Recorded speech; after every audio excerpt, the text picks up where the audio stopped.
Hello students, this is part 2 of chapter number 13, Organisms and Populations. In this, we will discuss the following topics: responses to abiotic factors and adaptations in organisms. In first part, we have already done various abiotic factors like temperature, water, light and soil, which affect the physical and chemical conditions of a habitat. Now, we will see how organisms respond to these abiotic factors. In abiotic factors को organisms किस तरह से respond करते हैं. Organisms mainly अपने internal environment को एक constant level पर maintain रखते हैं despite कि उनकी external environment किस तरह change हो रही है. Organisms maintain a constant internal environment despite varying external environmental conditions. Here, homeo means same and stasis means state. Homeostasis means same state. यहाँ हम इसे एक एग्जाम्पल लेकर समझते हैं.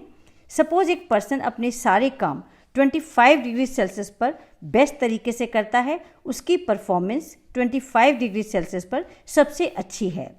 इसके लिए अगर समर्स हैं तो टेम्परेचर को 25 डिग्री सेल्सियस पर मेंटेन रखने के लिए वह एयर कंडीशनर का इस्तेमाल कर रहा है और विंटर्स में हीटर यूज़ करके अपने आसपास का टेम्परेचर 25 डिग्री सेल्सियस कर लेता है. यानी सेम स्टेट को मेंटेन रखने की कोशिश कर रहा है और अपनी बेस्ट परफॉर्मेंस दे रहा है. But this is an artificial way of maintaining homeostasis.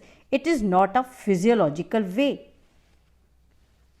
So, let us see how do organisms cope up with this type of situation. This is possible by following processes: A. Regulate, B. Conform, C. Migrate and D. Suspend. Let us study them one by one. Let us discuss the first process, regulate. यह physiological and behavioral तरीका है homeostasis को maintain रखने का organisms में. It is the maintenance of homeostasis by physiological and behavioral means. और यह ensure करता है कि ऑर्गेनिजम्स के बॉडी का टेम्परेचर कांस्टेंट रहे या उनके बॉडी में ऑस्मोटिक कंसंट्रेशन स्टेबल रहे या कांस्टेंट रहे. It ensures constant body temperature और thermoregulation and it ensures constant osmotic concentration और osmoregulation in organisms etcetera. And it is found in all birds and mammals and very few lower vertebrates and invertebrates. Let us see mammals के अंदर यह thermoregulation कैसे होता है, किस तरह से वो अपने बॉडी के टेम्परेचर को मेंटेन रखते हैं. The success of mammals is mainly due to their ability to maintain a constant body temperature. Mammals बहुत ज़्यादा सक्सेसफुल हैं क्योंकि वो अपने बॉडी के टेम्परेचर को मेंटेन रखते हैं एक कांस्टेंट टेम्परेचर पर. ज़्यादातर मैमल्स में अपने बॉडी के टेम्परेचर को रेगुलेट करने का वही तरीका है जो ह्यूमन बींग्स में पाया जाता है. हम अपने बॉडी के टेम्परेचर को 37 डिग्री सेल्सियस पर मेंटेन रखना चाहते हैं. इसके लिए in summers when outside temperature is more than body temperature, जब बाहर का टेम्परेचर हमारे बॉडी के टेम्परेचर से ज़्यादा हो जाता है, ये 37 डिग्री से ज़्यादा बढ़ जाता है, then we sweat a lot. हमें बहुत ज़्यादा पसीना आता है और जब स्वेट इवोपरेट करता है स्किन से, it gives cooling effect and brings down body temperature. And what do we do in winters? Winters में जब एनवायरनमेंट का टेम्परेचर 37 डिग्री से कम हो जाता है तो हमारी बॉडी शिवर करती है, हमें बहुत ज़्यादा शिवरिंग होने लगती है, जिसके कारण बॉडी में हीट प्रोड्यूस होती है और बॉडी टेम्परेचर बढ़ जाता है. In this way we regulate our body temperature. लेकिन थर्मोरेगुलेशन बहुत ही एक्सपेंसिव प्रोसेस है. Thermoregulation is energetically expensive specially for small animals. Basically ये छोटे एनिमल्स के लिए बहुत ही ज़्यादा एक्सपेंसिव है, जैसे कि श्यूज़, hummingbirds. They are very small and for them it is a very expensive process. कैसे? They have a larger surface area relative to their volume. अगर इनकी बॉडी का सरफेस एरिया से इनका वॉल्यूम कंपेयर करें तो इनका बॉडी सरफेस एरिया बहुत ज़्यादा होता है as compare to volume. or you can say The ratio of body surface area to volume is very large in case of small animals. इससे क्या होता है? They tend to lose heat from their body. इनकी body से बहुत ज़्यादा heat निकलने लगती है अगर बाहर का टेम्परेचर कम हो जाए. They lose body heat very fast when it is cold outside. अब क्या करेंगे ये? What they will do?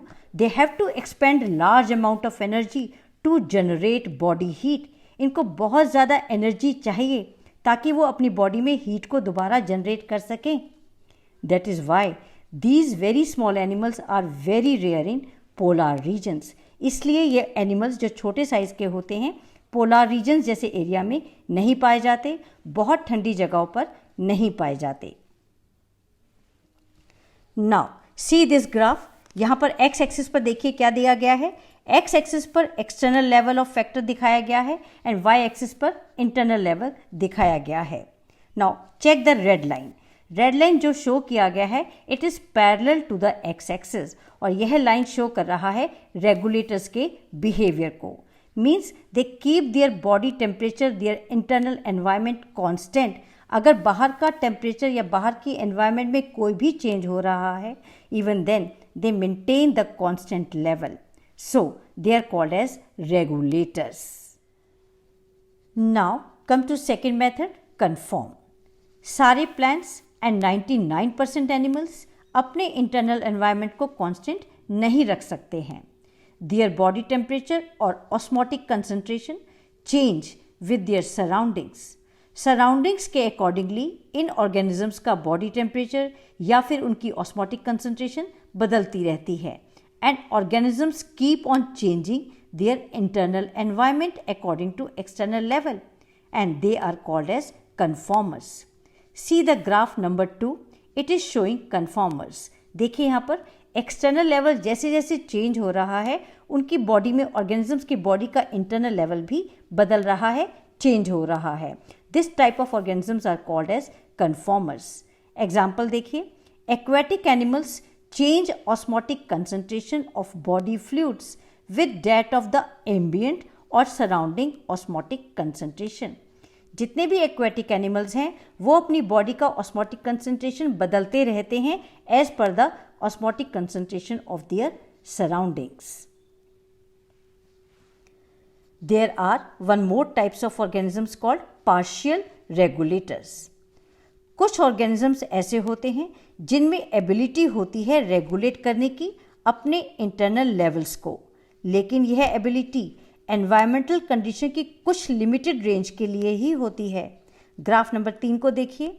जितना पार्ट ग्राफ का ब्लैक लाइन से शो किया गया है उसमें ऑर्गेनिज्म रेगुलेटर्स की तरह अपने इंटरनल लेवल को कांस्टेंट रख रहा है, लेकिन beyond certain external level graph में जो डार्क ब्लू लाइन से शो किया गया है they change themselves to conformers.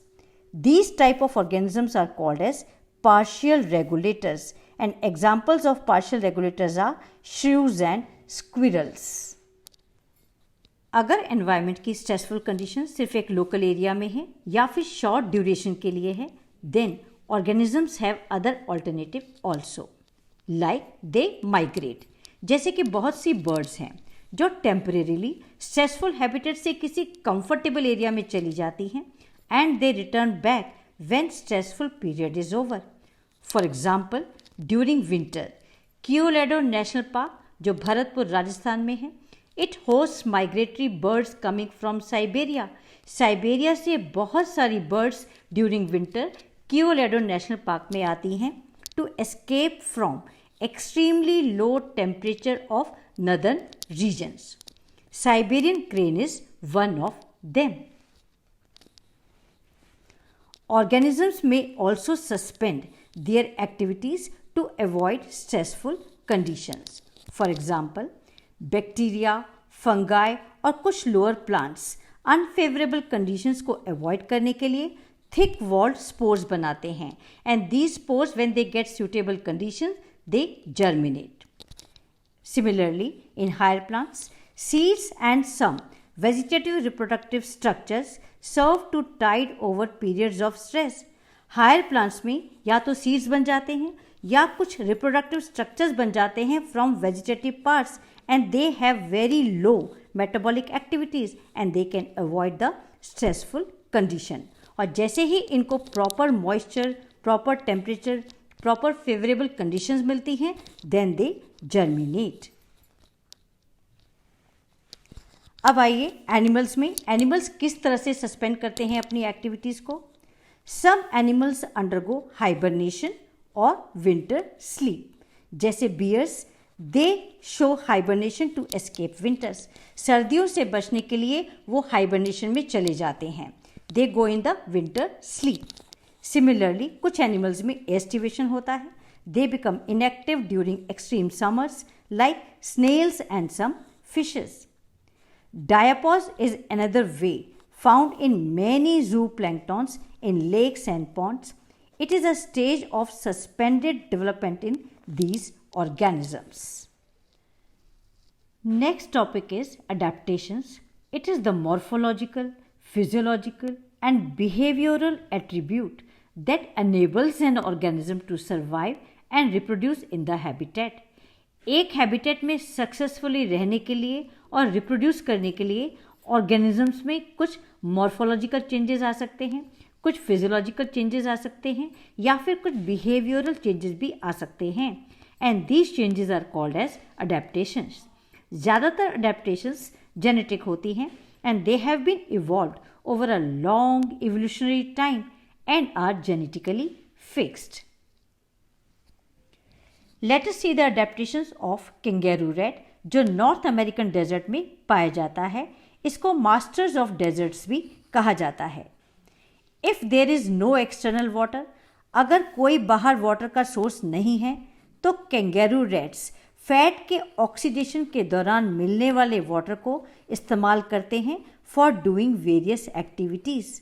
Means they use metabolic water which is obtained as a by product during oxidation of fats. इसके अलावा they have ability to concentrate urine so that minimal volume of water is used to remove excretory product. Excretory products को remove करने के लिए ये बहुत कम water का use करते हैं and they excrete concentrated urine. Next आइए अडेप्टेशंस इन डेजर्ट प्लांट्स। किस तरह की अडेप्टेशंस पाई जाती हैं डेजर्ट प्लांट्स में। नंबर 1, डेजर्ट प्लांट्स की लीफ सरफेस पर थिक क्यूटिकल की लेयर होती है जो वाटर लॉस को कम कर देती है। नंबर 2, स्टोमेटाज आर संकन, धसे हुए स्टोमेटा होते हैं to avoid loss of water through transpiration. Number 3, they have a special photosynthetic pathway called CAM pathway, जिसके कारण इनके स्टोमेटा डे टाइम में क्लोज रहते हैं और वाटर के लॉस को कम करने में हेल्प करते हैं। Number 4, in desert plants like opuntia no leaves are present. Leaves are reduced और modified to spines to reduce the surface area. जितना एक्सपोज सरफेस एरिया कम होगा उतना ही वाटर लॉस भी कम होगा। और फोटोसिंथेसिस फिर कौन करता है? It is done by stem instead of leaves.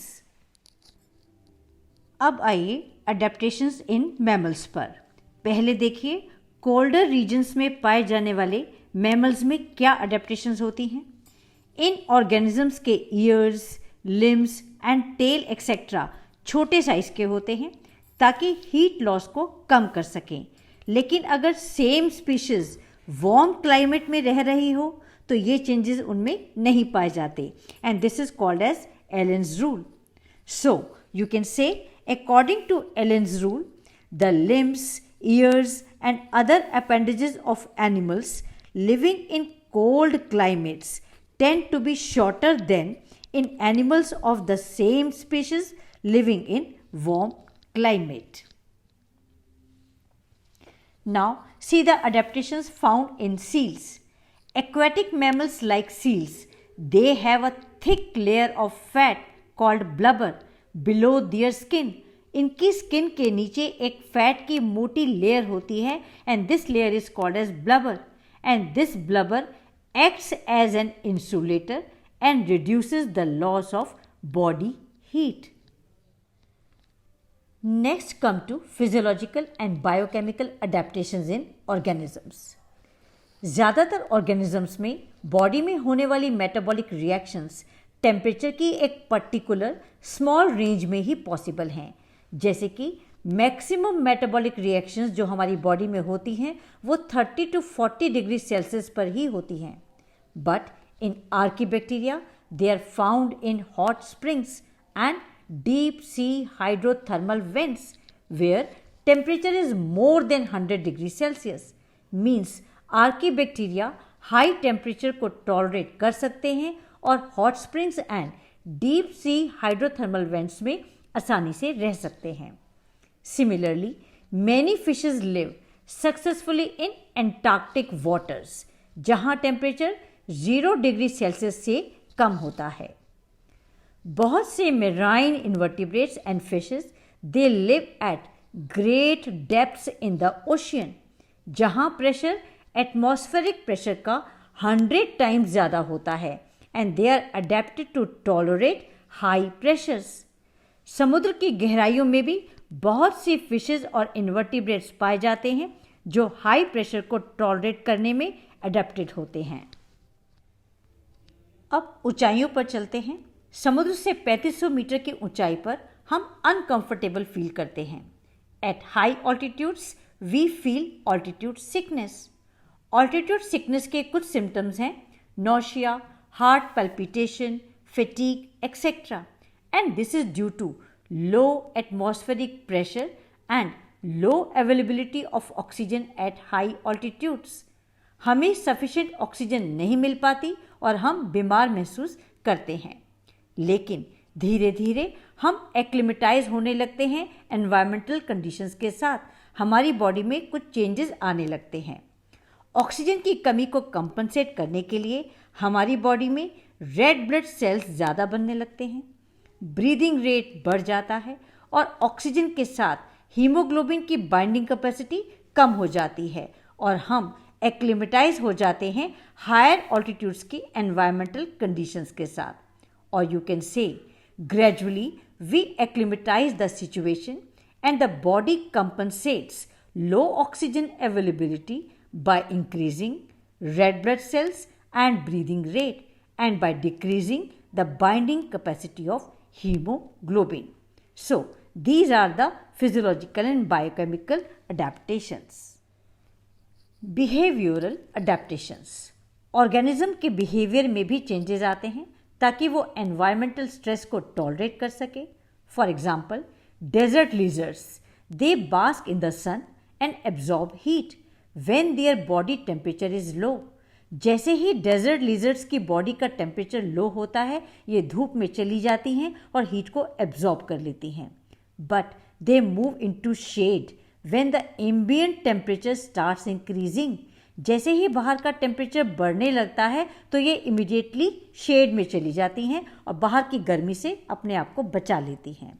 This is a behavioural adaptation. Also some species burrow into the soil. कुछ स्पीशीज ऐसी हैं जो बरोज में चली जाती हैं, बिल में चली जाती हैं to hide and escape from above ground heat ताकि वो बाहर की गर्मी से अपने आप को बचा सकें. इन this way organisms cope up with environmental conditions. So that's all for today. Thank you very much for staying with me. Subscribe the channel to get the information about my new video. Thank you so much.